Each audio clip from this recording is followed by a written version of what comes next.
Man, I'm so excited for this one. Let's get started. How to be happy.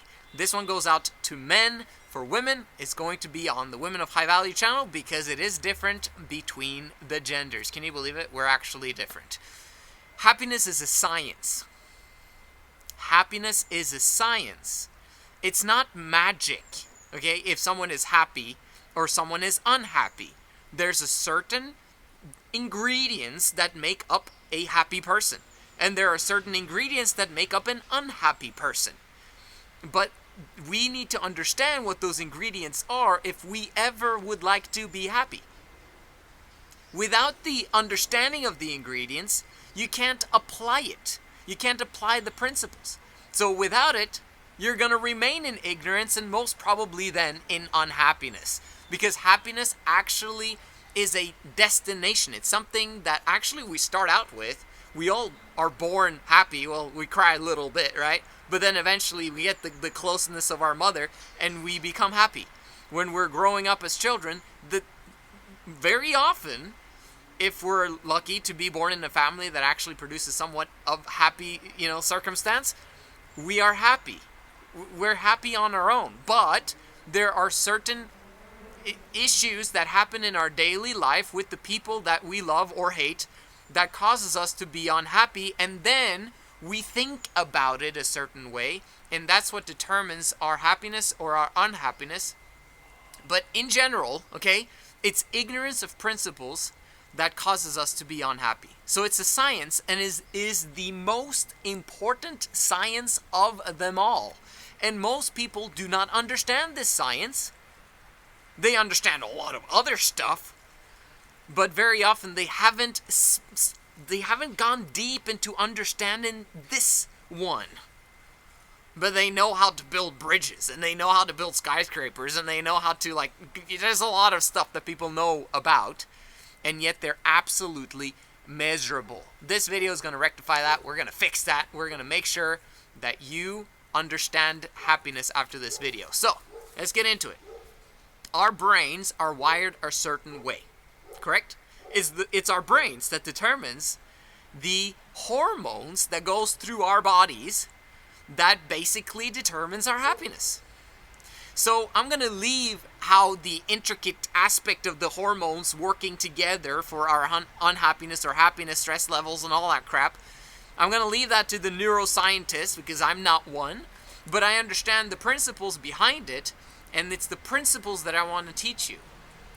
How it actually works is not really that important. How to be happy is the important part. And I'm going to keep it very practical so anyone can understand it. So, it all depends on how you think. It's Think and Grow Rich, right? Our goal is to become abundant in every single area of life. Abundant in relationships, abundance in financials, and abundance in health. By the way, those are the three major categories of life that are basically going to determine whether we're happy or not. Now, I'm going to get back to that.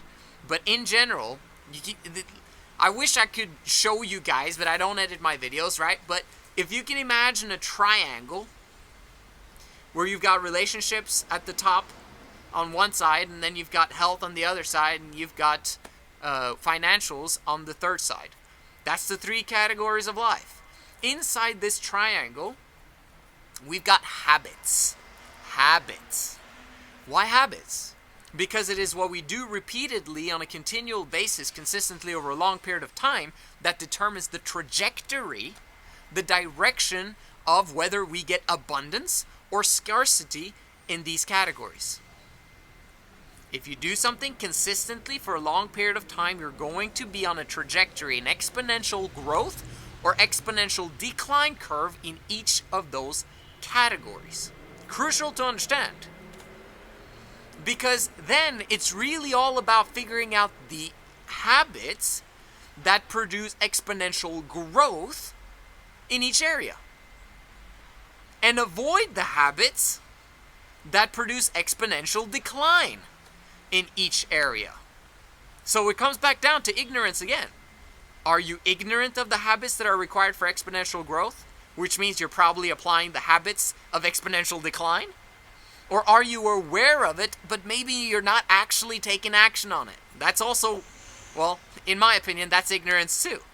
Because if you know but you don't do, you don't know, right? So, we then have to understand the habits. So let's say we do understand the habits, but we're not able to control our thoughts, that control our emotions, that then will control our behaviors. Habits are behaviors, right? So we got to take it one step back, which is emotions. Emotions very often is what triggers our behaviors, right? We feel like doing something. It's pleasure and pain. Those two that Tony Robbins always speaks about. Like we do something because we believe it's going to give us pleasure, and then we avoid things because we believe it's going to give us pain, right? So that's the emotion. But it's our thoughts that determine if we believe that something is pleasure or pain. So if we could choose things that actually, let's say for example, you want to go for a run on a continual basis. I don't know if it's a good example, but we'll just use it for now. If you look at that as pain, you most probably are not going to do it. If you look at it as pleasure, you might actually do it. So in the quote of Mike Tyson, of all people, he says, success is basically doing what you hate as if you love it. I thought that was a great quote. I saw that on the podcast one time. But so, in general, if you understand now, that really it all comes back down to if you control your thoughts. It's think and grow rich, abundant in every single category of life. All right, so if we know this, the cool part about habits is that it allows our neural pathways to just go automatically over time so that we don't have to think about the habits that much. In the beginning, it's very painful to try and make decisions with our habits because there's so many things happening in our brains when we're trying new stuff and new things and new habits and new behaviors that it's actually very painful because we very often fail at adapting or making these behaviors work for us. Might be a little bit complicated for you right now, but I'm just trying to help you understand that when you start out a new skill, a new behavior, a new habit, you're going to fail in the beginning. You're going to suck at it, which means that you need to just keep going because eventually you're going to get a little bit better because the neural pathways are being established in your brain so that you can actually begin to do the habit on automatic. Again, crucial to understand how to be happy. This is it, okay? You're trying to make a habit automatic, something that's going to create an exponential growth curve in every category of life. So if that habit becomes automatic, what happens? It becomes some sort of a passive income, if you will, that just continuously pours in. It's a habit, it's a behavior, something that continuously benefits your life, and you do it automatically. You don't have to think about it, which means it allows you to habit stack. You can now apply a second habit that's a positive thing that gives you abundance in one of the categories of life, which allows you then to become happier all of the time. A new habit, it becomes automatic. Another habit, it becomes automatic. A third habit, it becomes automatic. When something is automatic and it's producing and yielding good results, does that produce pain or does that produce pleasure? It's a habit. It's on automatic. It produces pleasure. Now, if you do it too much, maybe it then will produce pain because you're getting too much pleasure out of it. Who knows, right? And the universe has a way of regulating our behaviors to make sure that we're not, cheating our way to success type thing.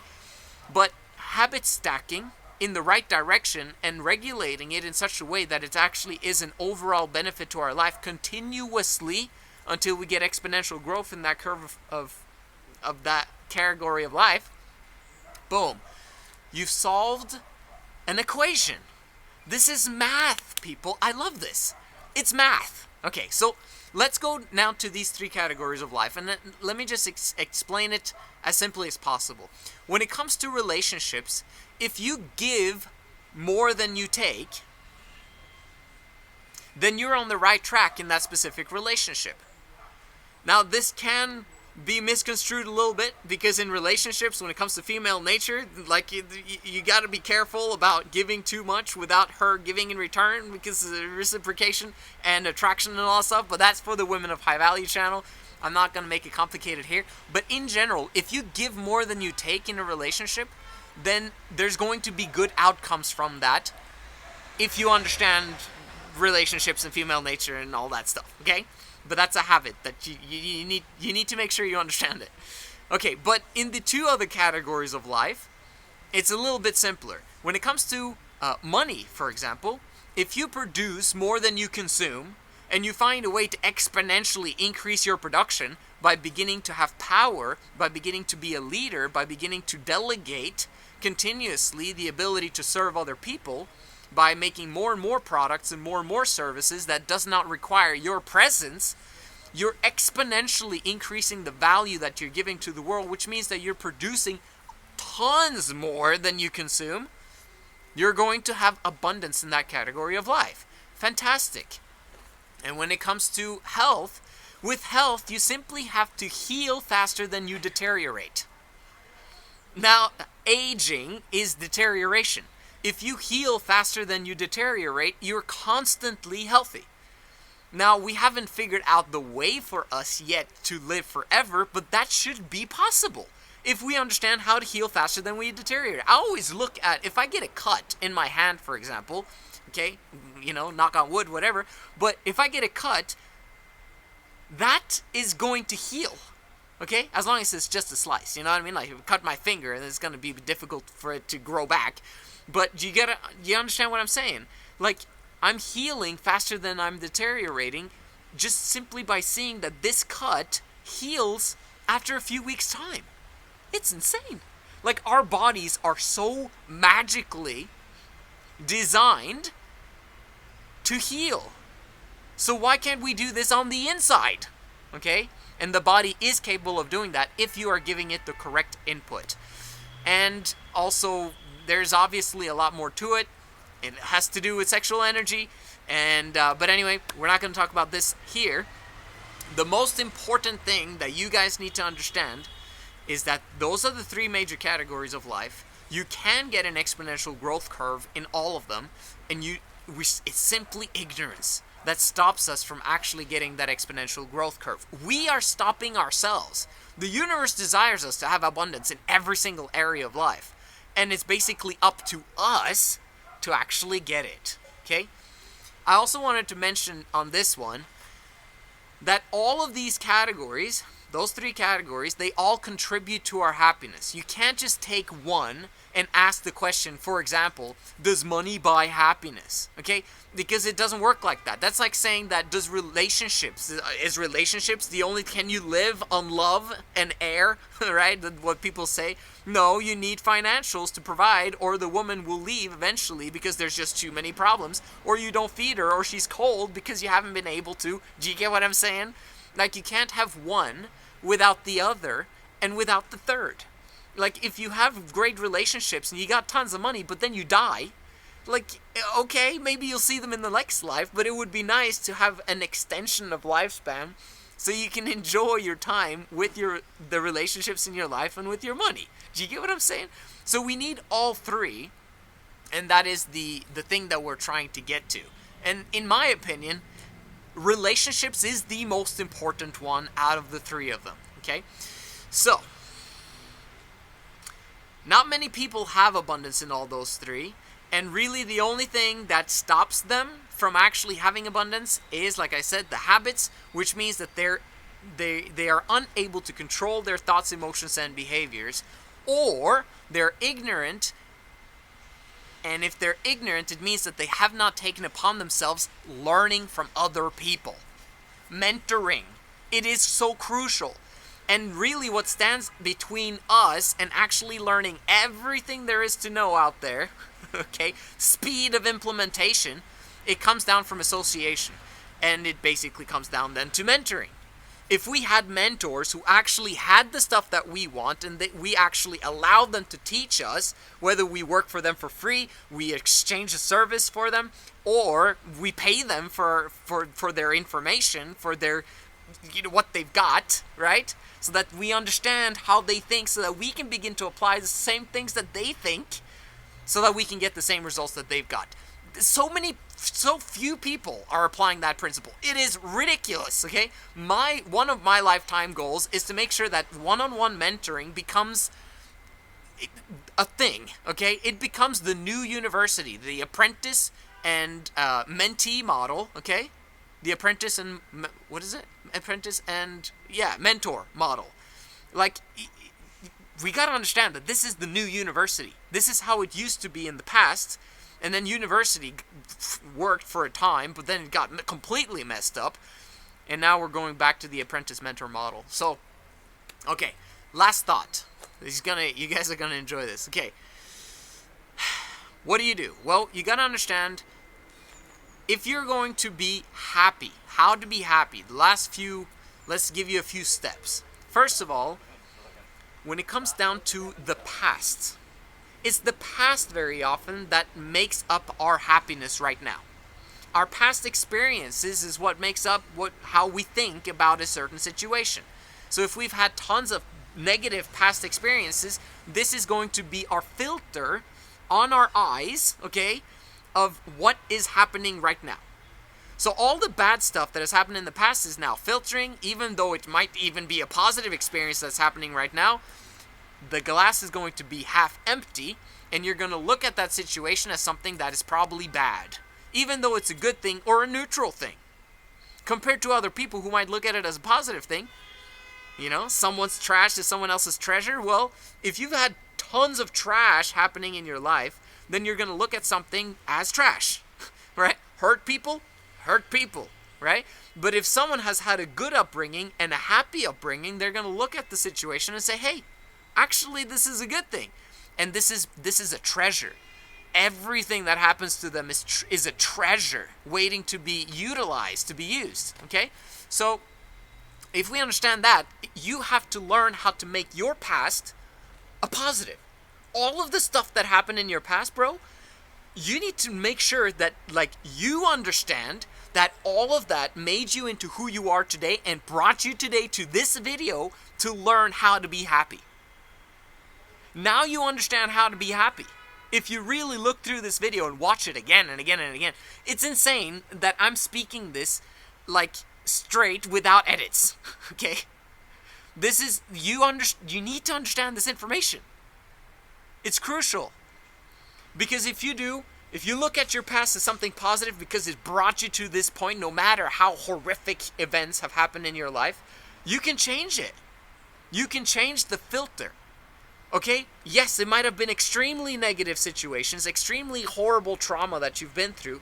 However, all of that stuff has made you stronger if you keep going. It's giving you valuable lessons that you can bring on to the future. It was your mess that now is your message because you got over it. You, at least, if you haven't yet, you eventually will, right? Because that's a choice to get over it and move on. And create a beautiful message out of it that other people will benefit from. So that's number one. Number two, and kind of goes aligned with number one, is you got to learn to be grateful. You have to be grateful to the universe for everything that you've been given, both bad stuff and good stuff. Gratitude. But you need to have gratitude with ownership. Let me explain. I am responsible. Very often people who are grateful, they're like, oh, so grateful to God for giving me all this stuff and giving me the blessings and da-da-da-da-da. Well, guess what? Very often if bad things happen to you, what do those same people say? Why, God? Why are you doing this to me? Right? And it's like God is suddenly the one who's the owner of your choices. He's not. You own your choices. He's given you freedom to choose by yourself which direction you want to take, how you want to go about it, and figuring it out, right? He's going to direct you by sending different people into your life and different circumstances, and maybe nudge you in a certain direction, maybe by the way that he makes you feel or gives you inspiration or whatever. But it's really all up to you.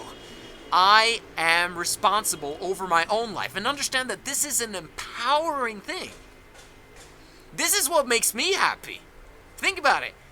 I have my situation, whatever situation it is in those three categories of life, and I have the ability to say that, you know what? I'm going to change it. I'm going to improve on my situation. And that's a choice, and that choice is on me, and it really relies on just two things: willingness to learn and willingness to work. Can you do those two things? Because if you're able to do those two things, you make a decision to do those two things, what are you going to do? What's going to happen? You're going to learn from your own failures or other people's failures. You're going to now apply it, and your life is going to transform for the better. It's going to be amazing. You know, the only thing that stops you from doing that is blame. Blaming other people. So blaming God for your circumstance, or blaming your parents, or blaming someone else, whatever. It doesn't matter. The moment you blame, you stop learning and you stop working, because it wasn't you. And so you're not responsible. So you're not going to change anything. And that's why you're going to be in the same misery and going to exponentially decline in every category of life. If you suddenly are responsible, you're now empowering yourself to actually make the change, and that produces happiness. I can change it. There's always a solution, which means that over time, I can progress. Which leads us to the next step. If you're progressing, and you know that in the end you're going to get your reward in each category of life, and life is not just this life, just so you know it, there is more beyond the grave, that means that you'll eventually get whatever it is that you seek. You're going to get it. It's yours for the taking. And it's really just up to you how fast you want to get it. The faster you want to get it, the more help you're going to need. Got to understand that one. And the last one I wanted to say, let's see. The most important principle. It's sideways, that's why I'm looking at it. Do you know what truly makes you happy? It's the law of reciprocation, okay? The more people you actually make happy, and it's not just the number, how many people, it's also how intensely happy you make them, how much value you actually produce, how much joy, bliss, and happiness do you give to the world in total. That's how happy you'll be. So if you want to be very happy, if that's like your lifelong goal, and I hope it is, because it should be for everyone, that's the ultimate end goal of this life, is to understand happiness, and then to apply the principles, and then to have it. I want that for you. Thank you so much for watching. Make sure you subscribe and like, and I'll see you guys in the next one.